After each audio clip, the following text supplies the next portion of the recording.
in this sixth session of week 4, we will talk about dine-out industry in South Korea.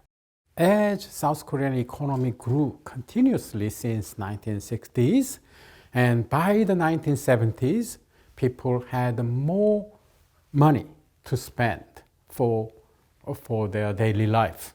And this naturally brought the development of dine-out industry.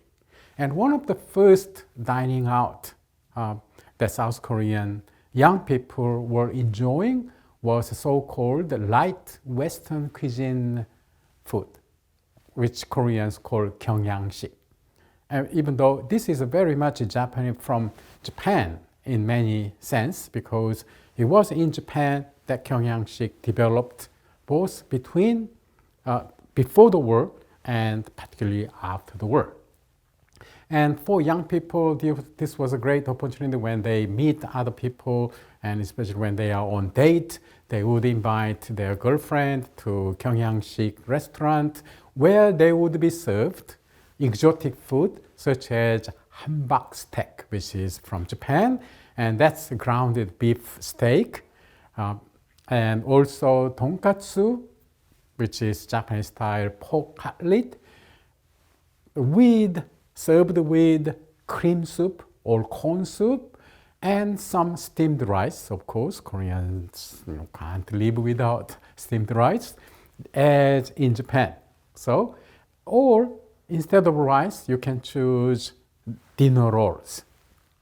And they were served with the pickles, not kimchi, by the way, because it is Western style restaurant. So pickles such as radish, the yellow colored radish, and which was also the colonial legacy. So this one of the first Western style restaurants in South Korea were mostly from Japanese style, light Western cuisine food. Chinese style food has been popular ever since even during colonial period, and particularly jjajangmyeon was so popular even now. And jjajangmyeon in 1960s and 70s was not ordinary food. Today it is one of the cheapest food available in South Korea, but in 1970s it was not cheap food because people didn't have much money, but it was really desirable food for any children and adult. And on your birthday, you will get this food often.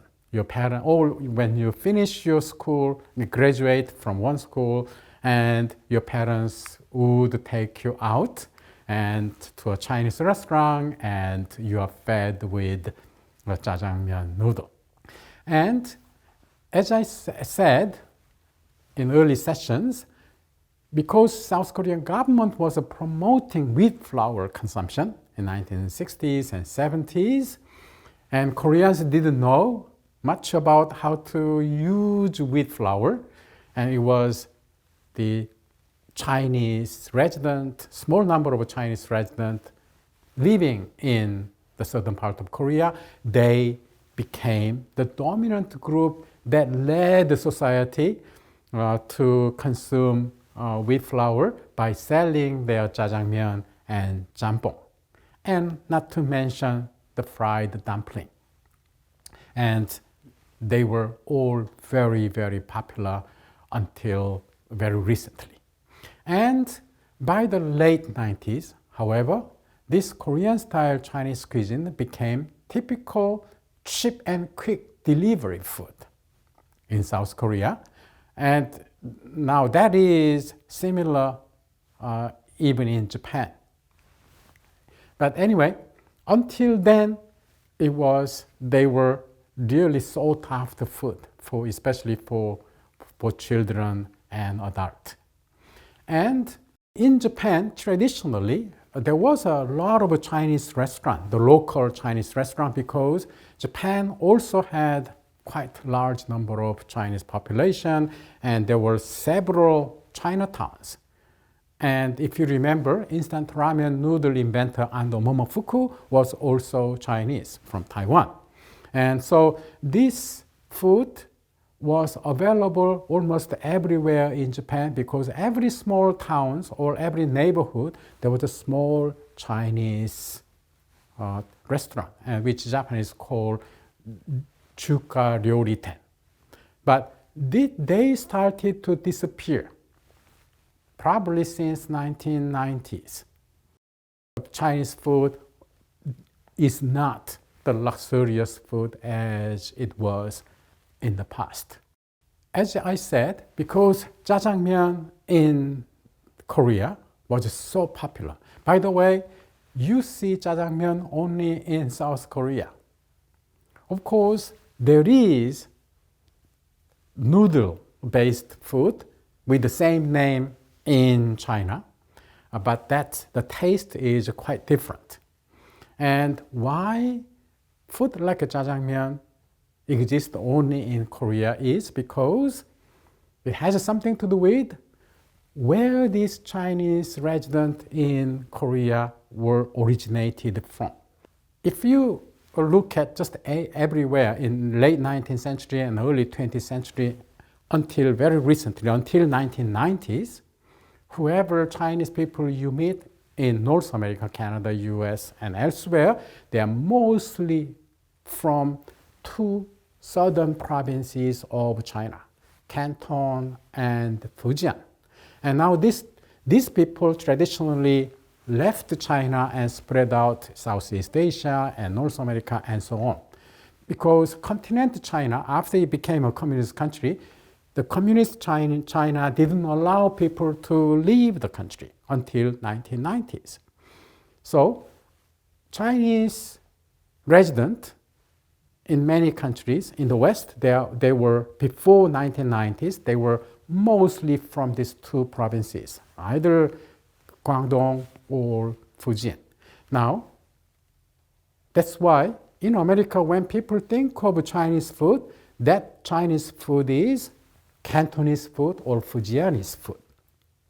Because China being such a big country, depending on where you go, the food tastes rather drastically different. Like Sichuan food is very different from Cantonese food, or Dongbei food in Liaoning and Heilongjiang and Jilin province food, they are different. And this particular Chinese Huachao or Huagyo, who came from China in late 19th century and settled in Korea, they are mostly from Shandong and Hebei. So jjajangmyeon came out of their tradition, and that's why when you go Shandong and Hebei, you see noodle dish with the same name, but the taste is very different because those people came and then they tried to make it more suitable for Korean consumers, and by adding some sweet taste and so on, and that became jjajangmyeon, which became such a popular food.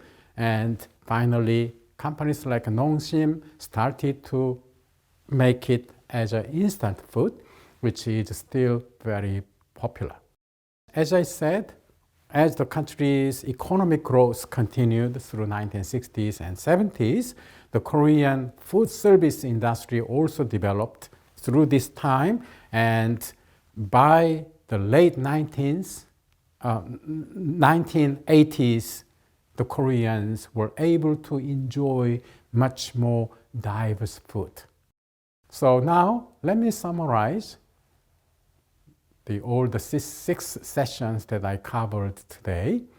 And first, Korean diet and culinary culture went through tremendous changes in the 3 decades since the mid-1940s.